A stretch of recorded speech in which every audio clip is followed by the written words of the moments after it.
Live right here on this Wednesday on the early line, a rather light slate in NBA playoff action. Only one game, just one on this Wednesday night, but it's inside Madison Square Garden. It's game number 2 of the conference semifinal series between the New York Knicks and the Indiana Pacers. The Knicks booked as a 4.5-point favorite as of this moment, total at 220. Compare it to the odds for game number 1. The Knickerbockers were a pregame 5.5-point favorite. Total was 217 and a hook. That went well over. The Pacers lost by 4 in a controversial final 60 seconds, but did end up covering as an underdog in game number 1. The New York Knicks, Donnie, 4 games so far inside Madison Square Garden this postseason. 3-1 straight up, but just 1-3 against the spread. Every game the Knicks have played, all 7, have been decided by 11 points or fewer in this playoff run. Will it be close again tonight inside the Mecca?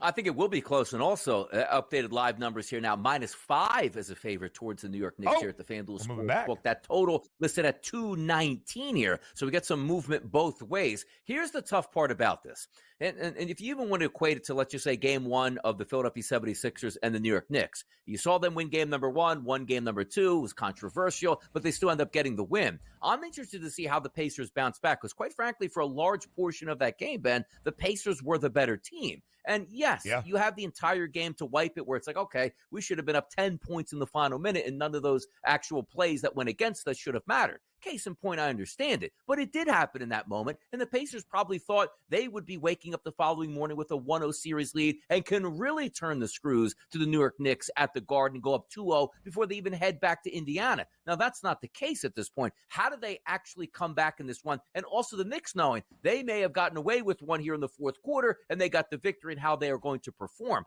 I look at that 5 points in this game, and it can go either two ways. I actually don't think, Ben, that 5-point line comes in tonight, which means the New York Knicks, if they win, they're going to win by margin and be the better team. Or the Pacers go, we were better for the majority. We're not looking to hang around. We're looking to beat the Knicks here. Obviously, that is the goal. So that's the way I approach this game. If you think the Pacers are the better ball club and can bounce back, don't take the points here. Take the plus 176 on the money line currently here at the FanDuel Sportsbook. If you think the Knicks are going to win, obviously you're just going to lay that 5 and go along with it. From what I saw in that previous game, I do think the Pacers postseason run have gone over. New York has been over in 16 of 20 dating back to the end of the regular season. Indiana over in all 4 victories against Milwaukee. Of course, game 1 well over that pregame number of 217 and a hook, and it goes to their style of play. The Pacers play with pace.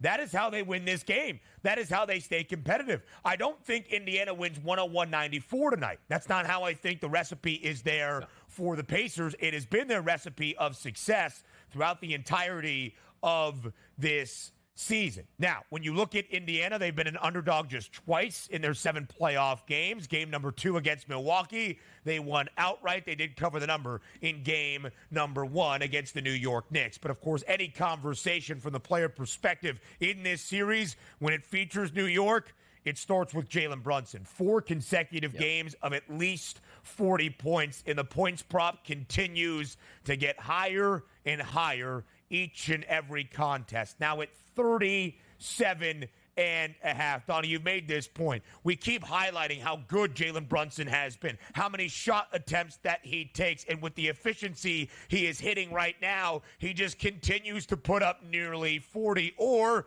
in the last 4 games, 40 plus. What do you do with 37 and a half for a points prop for Jalen Brunson in game number 2?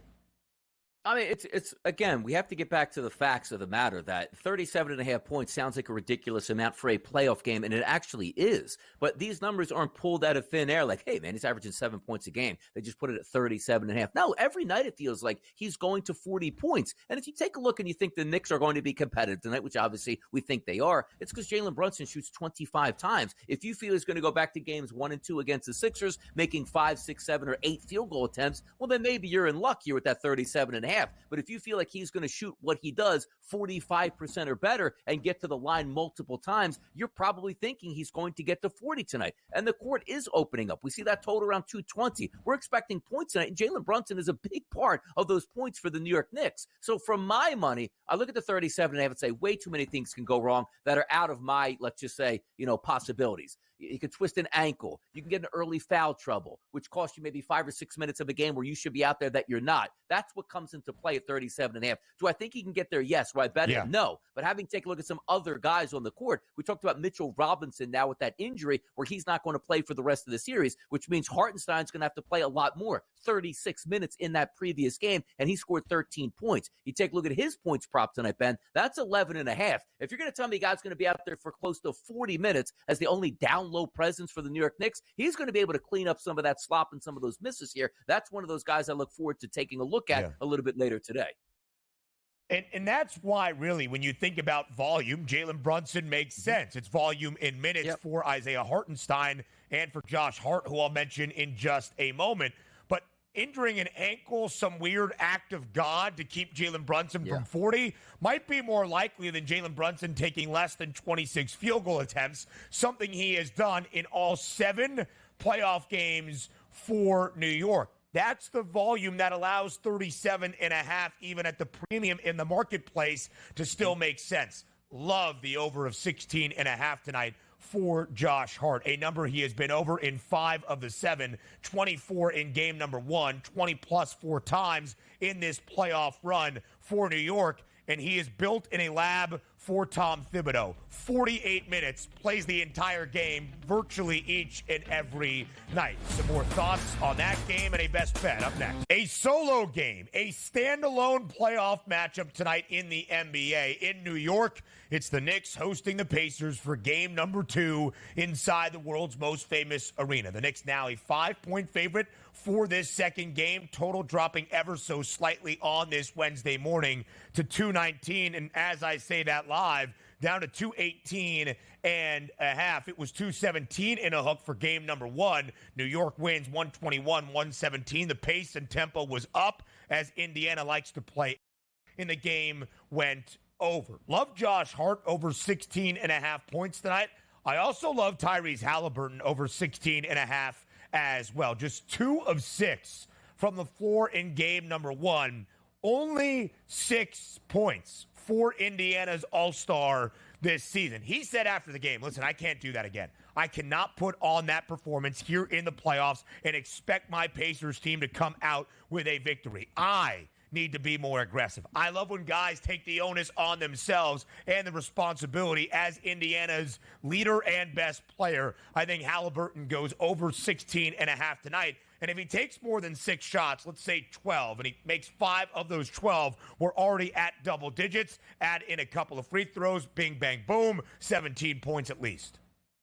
Yeah, it feels like he's got to be a 20 and 10 guy tonight. Usually that's 10 rebounds. No, it's 10 assists for him. He's got to be the focal point of that offense, and I think he can be that. Also, what we take a look at sometimes in these totals, Ben, is during a normal NBA season, what are you doing? All right, let's just say we're flying to New York. We got a game. We're going to fly back out. We play San Antonio 2 nights later. I love the fact that you play a game in the Garden. You stay in town. You stay in the same hotel. It's just the boys together. You get your shoot-arounds in, and you're used to being in that environment in game number 2, which I think bodes well for the shooting nights here, particularly Dante DiVincenzo, already playing in his home arena, game number 6 in Philadelphia, shot the lights out there, comes back home, shoots the lights out in game number 1. I think he has another good performance tonight. Points prop at that 18. He's got to make 4 3-point shots, which I think he can do that. So it really is correlated. Like if he makes those 3-point shots, he's probably going to get those points. But I do feel comfortable now with all eyes on the prize with Brunson. You do so much to just try to keep him out of the lane. Those guys stand at the 3-point line with wide open looks in their home arena. I think he gets home with his points prop. When we talked about Hartenstein before the break as well, 11.5 points. I think he can get to 12 points too. 2 straight games for our guy, Dante DiVincenzo, of at least 5 made threes. 3.5 is his prop. The over has some plus money. I might be tempted by Josh Hart over a 3.5 made. That's 1.5 made threes, plus 158 to the over for the guy to bang in 2 triples. Sounds kind of good to me.